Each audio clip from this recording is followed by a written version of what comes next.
Sünnipäeva puhul, värava puhul, võidu puhul, kõige puhul võib sulle täna soovida?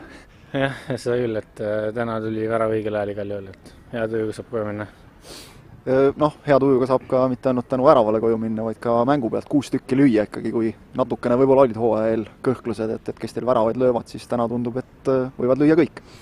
Jah, selles mõttes, et 6 lõime ja negatiivne asja, et lasime 2, penaltiks, et neid ikka vahepeal tuleb, teine värav oli puhtalt nagu ära hoitav tegelikult tiimiga, et ei süüdistaks, ei pürgi kedagi, kes seal võib-olla mehe maha magas, et oli võimalik aidata välja sõber, aga see, et lõime väravaid, see oli hea, aga endiselt nagu jäi väga palju löömata ka tegelikult, et ründajad peavad nagu seda parandama.